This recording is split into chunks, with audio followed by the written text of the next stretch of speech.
தீரன் சின்னமலை தீரம் சின்னமாலை ஒரு இந்திய விடுதலை போராட்ட வீரர். இவர் ஆங்கிலேயர்களுக்கு எதிராக கொங்கு நாட்டில் போரிட்டவர். சின்னமலை ஓடாநிலை என்னும் இடத்தில் கோட்டை கட்டி ஆண்டுள்ளார். மேலும் இவர் மைசூர் அரசு மற்றும் பாளையக்காரர்களுடன் இணைந்து ஆங்கிலேயர்களை எதிர்த்தார். தீரன் சின்னமலை வரலாறு. பிறப்பு: தீரன் சின்னமலை 1756ஆம் ஆண்டு ஏப்ரல் 17ஆம் தேதி பிறந்தார். இயற்பெயர்: இவரது இயற்பெயர் தீர்த்தகிரி சர்க்கரை மன்றாடியார் ஆகும். ஆங்கிலேயர்களுக்கு எதிரான போராட்டம்: சின்னமலை ஆங்கிலேயர்களுக்கு வரி கொடுக்க மறுத்து அவர்களை எதிர்த்தார். ஓடாநிலை கோட்டை: சின்னமலை கொங்கு நாட்டில் ஓடாநிலை என்னும் இடத்தில் கோட்டை கட்டி ஆண்டார். போர்கள்: சின்னமலை திப்பு சுல்தான் மற்றும் மருது சகோதரர்களுடன் இணைந்து ஆங்கிலேயர்களை எதிர்த்தார்.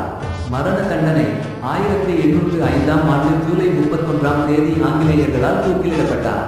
நினைவு சின்னங்கள்: தீரன் சின்னமலையின் வீரத்தை போற்றும் வகையில் பல நினைவிடங்கள் மற்றும் சிலைகள் எழுப்பப்பட்டுள்ளன.